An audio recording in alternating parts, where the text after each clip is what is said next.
Leyte Gulf.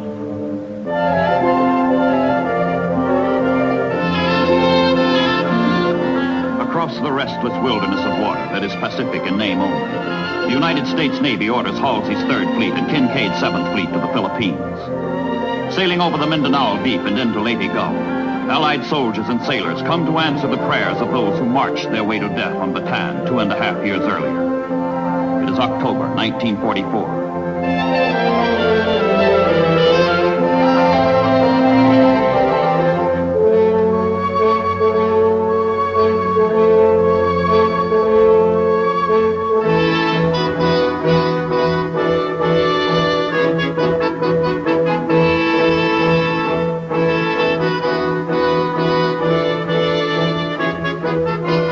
The liberation of the Philippines will start with the island of Leyte. Seize the beaches, establish a base. 6 simple words on which hangs the destiny of the Western Pacific.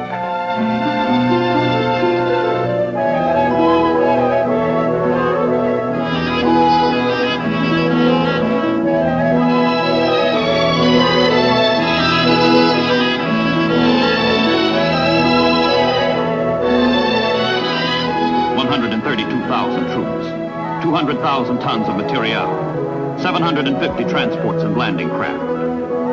For the GIs, Leyte Gulf is all-out war. For the Japanese, Leyte Gulf is the most tempting target ever offered.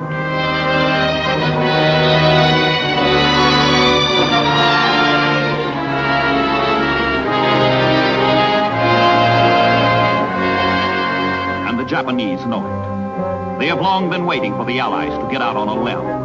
They have long had a plan to cut off the limb. Down from the north, up from the south, in from the west, the Imperial Japanese Navy converges with 3 powerful forces to perform the surgery at Leyte Gulf.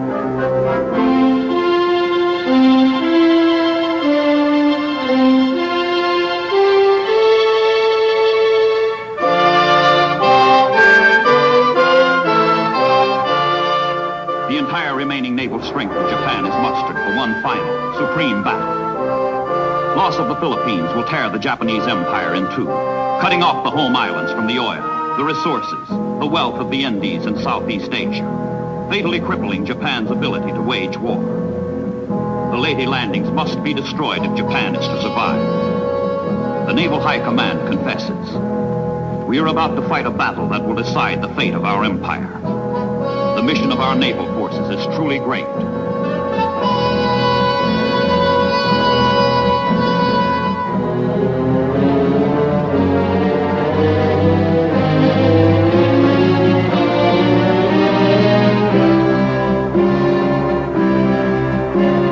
Steady attrition has undermined the once superb Imperial Japanese Navy. But what the sailors now lack, they supplant with courage sired out of desperation.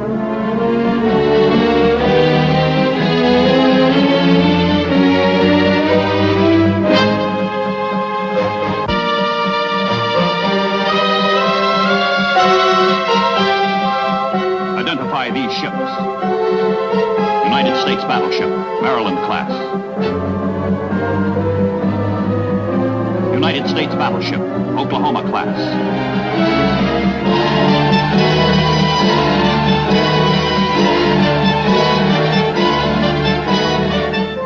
The American submarines, Darter and Dace, are stationed west of the Philippines. 3 days after the Allied landings at Leyte Gulf, they discover part of the converging Japanese Navy. They attack, sink 2 cruisers, and send the enemy's course and speed to Halsey and Kincaid. Darter is lost, but the Americans are alerted.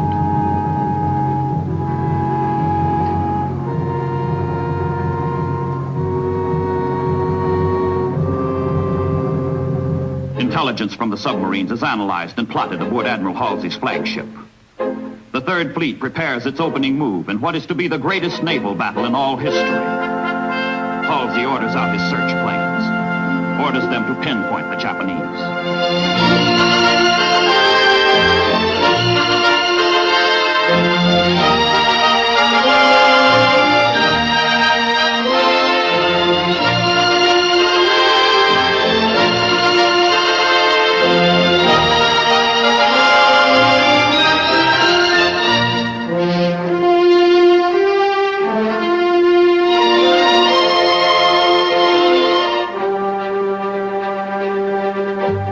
Nazi scouts find the Japanese Central Force in the Sibuyan Sea, headed east toward San Bernardino Strait.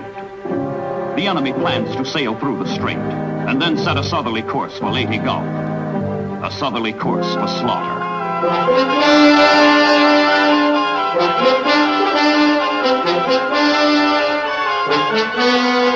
From the flagship to all carriers, strike. Repeat, strike. Good luck.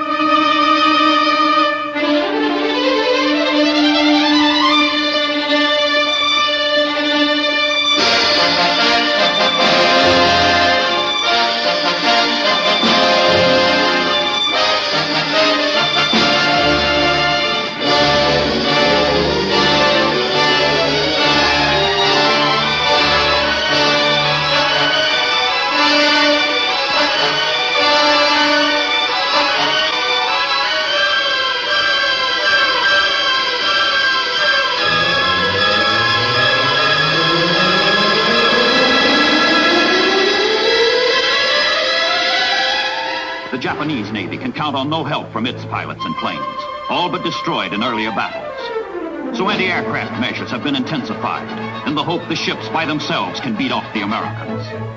The sailors prepare to throw up a wall of fire around their task force.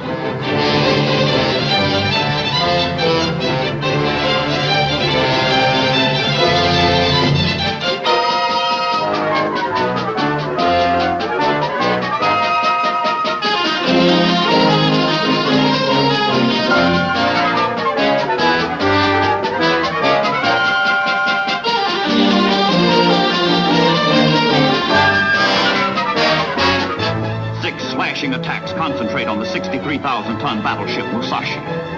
Hit after hit is scored. 21 torpedoes find their mark.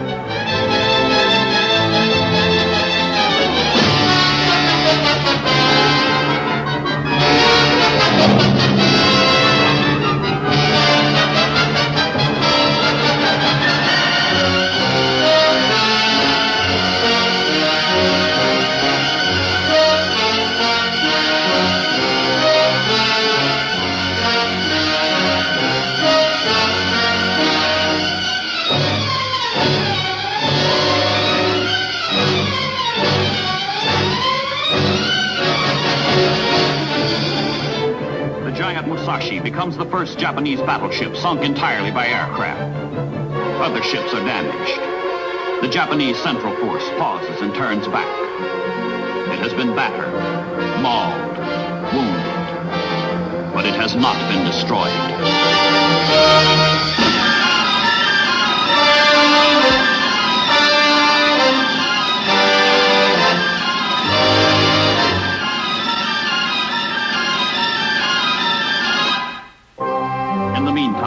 The Japanese Southern Force, in battle array and with all boilers lighted off, rips into the Mindanao Sea toward Surigao Strait, leading directly to Leyte Gulf from the southeast. Battleships, cruisers, destroyers lunge through the narrow waters, hoping to force the strait open and join up with the Central Force in the twin annihilation of the United States Army and Navy. But the jaws of an American trap are open.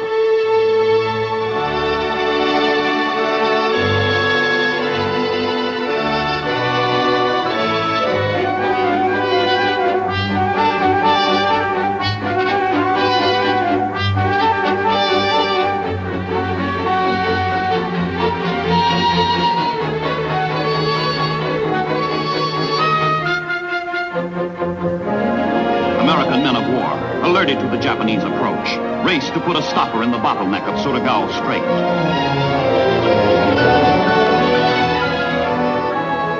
Admiral Kincaid stuffs the bottleneck with PT boats, destroyers, cruisers, and battleships. American and Australian ships and sailors comprise a floating dam across the strait, strong in firepower, strong in determination to hold. The Admiral orders positions taken.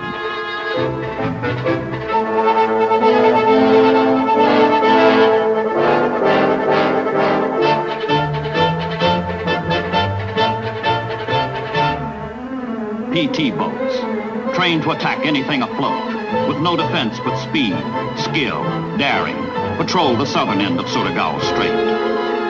In the fore of the battle line, these fragile sentinels prepare to draw the first blood.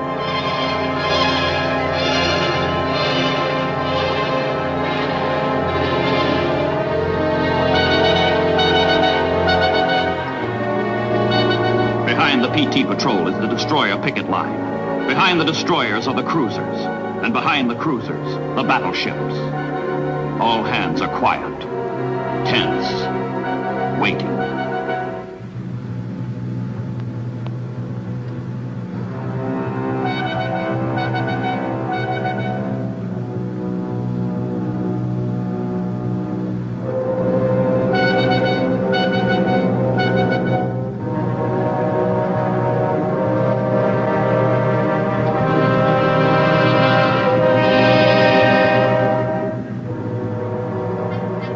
The Japanese hurl themselves headlong through the dark, into the trap.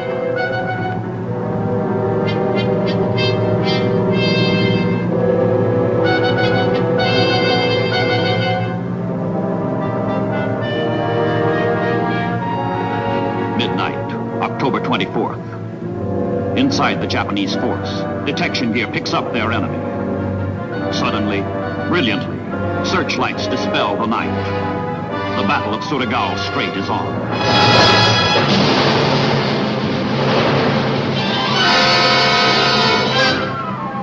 The PT sailors let go all torpedoes in their savage attack, throwing the enemy off balance.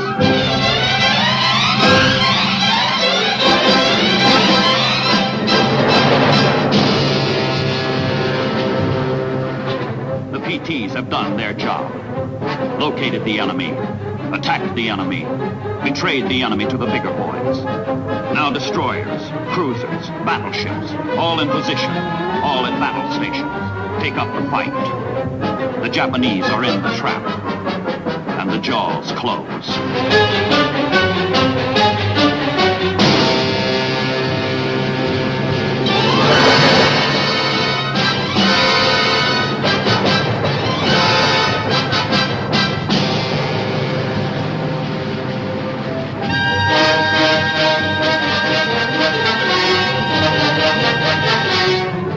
Battleships that arose from the muck and humiliation of Pearl Harbor. California, West Virginia, Tennessee, Maryland, deliver salvo after salvo. With the Japanese under their guns, the old battleships take their vengeance at Surigao Strait.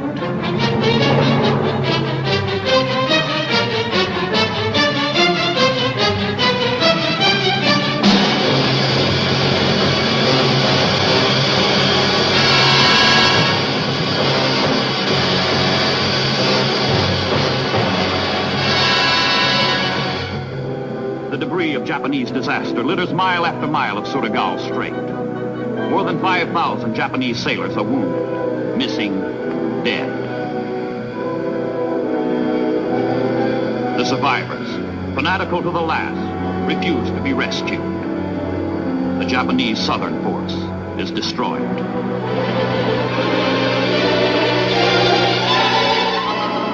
But there is no time for celebration. To the north, San Bernardino Strait, unguarded, open waterway leading to the approaches of Leyte Gulf. Through this passage, the Japanese central force of battleships, cruisers, destroyers, steams at 20 knots. This is the force that was turned back. But if it could turn once, it could turn again. And turn it has, toward Leyte.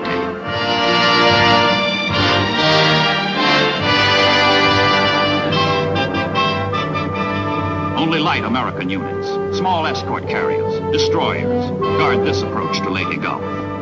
The onrushing Japanese are first sighted by surprised, horrified search planes from the escort carriers. Should these 22 enemy ships break through, they will turn the Leyte landings into bloody shambles.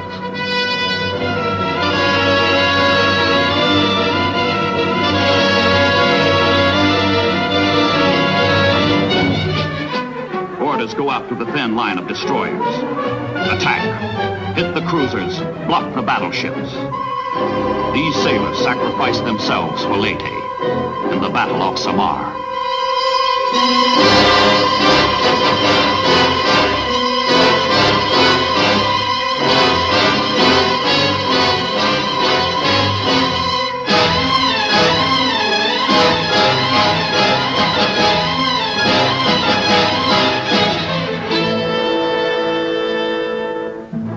Japanese force includes the largest warship ever built, the Yamato, mounting the biggest guns afloat. "Open fire," orders the Japanese admiral, letting the feeble defenders feel the full sting of the Imperial Navy.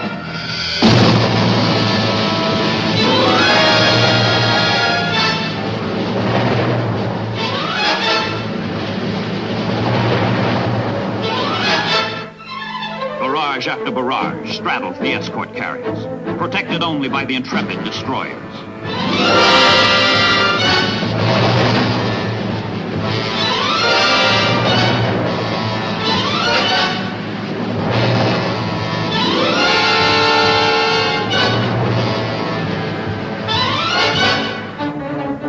Destroyers lay screens of real and chemical smoke between the escort carriers and the enemy, then bore in to deliver a furious torpedo attack.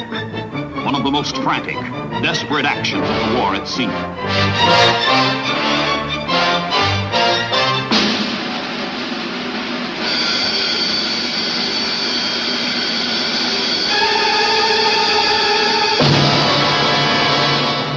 Every plane that can get off the escort carriers joins the unequal battle. Trained only for support of ground troops, the jeep pilots hit the Japanese with what they can, with all they have.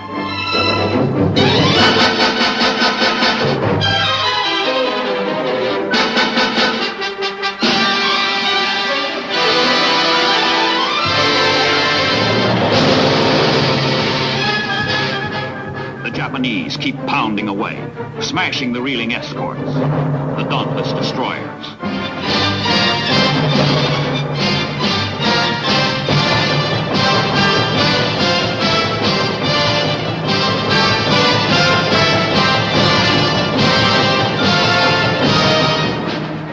But the reckless American attack continues, scattering and confusing the Japanese. Suddenly, the Japanese make an incredible decision. With parting salvos, they break off the fight. They turn back, this time for good. 5 American ships, Gambier Bay, St. Lo, Johnston, Hull, Roberts, sunk. 2,800 casualties. Meanwhile, far to the north, off Cape Engano, the 3rd Japanese force is discovered. A force that answers the question the Americans have been asking since the start of the battle for Leyte Gulf. Where are the carriers? The Japanese northern force includes 4 carriers, as well as battleships, cruisers, destroyers. Steaming on a southerly course, the carriers are the final threat to Leyte Gulf.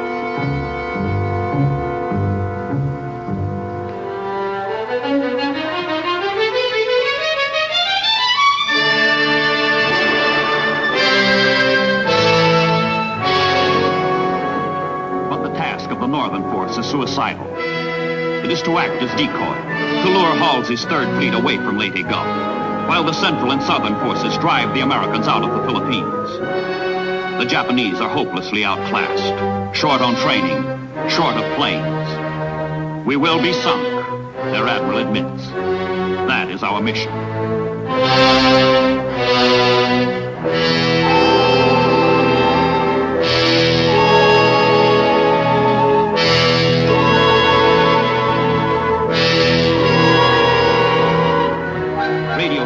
Deliberately broken to betray position.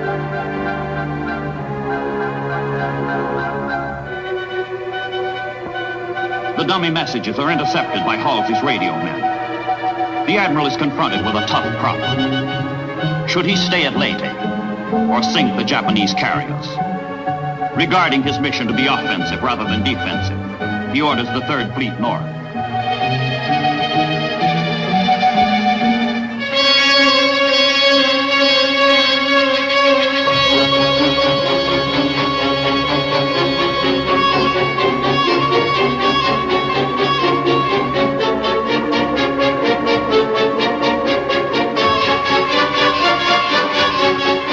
The first strike, 55 torpedo planes, 60 fighters, 65 dive bombers.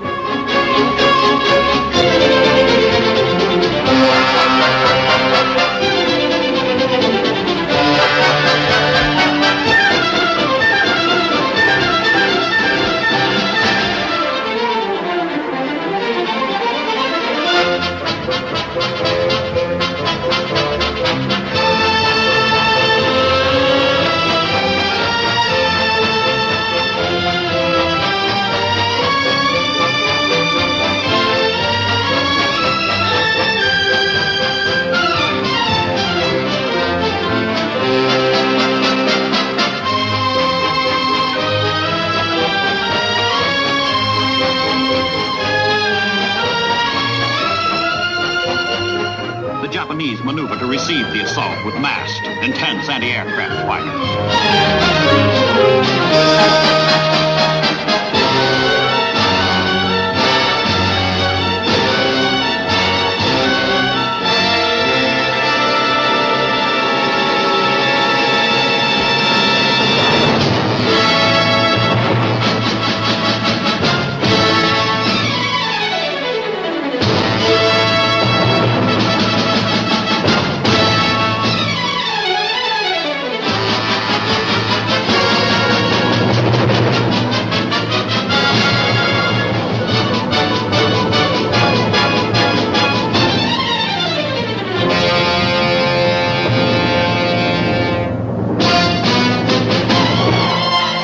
Japanese land-based bombers from Luzon. Halsey's ships are the target.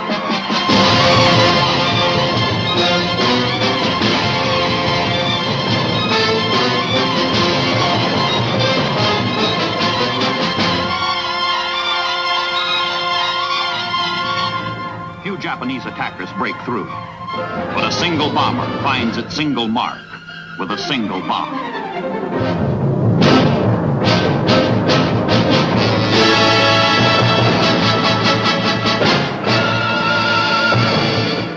Light carrier Princeton. One kid is enough. Rescue efforts by her crew and first aid from the cruiser Birmingham cannot prevent a fatal internal explosion.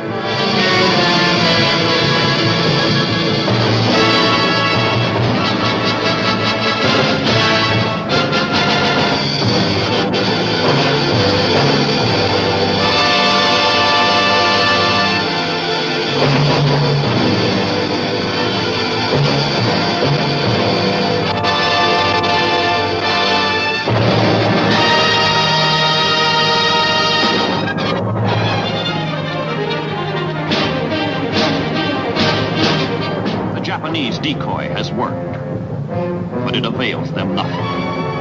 All three of their forces are butchered, beaten, broken. In 4 days of far-flung fighting, the Japanese lose 3 battleships, 1 large carrier, 3 light carriers, 6 heavy cruisers, 4 light cruisers, 9 destroyers, 26 of their finest ships.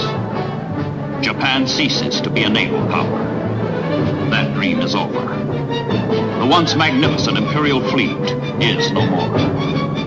It dies in the battle for Leyte Gulf, and it dies in vain.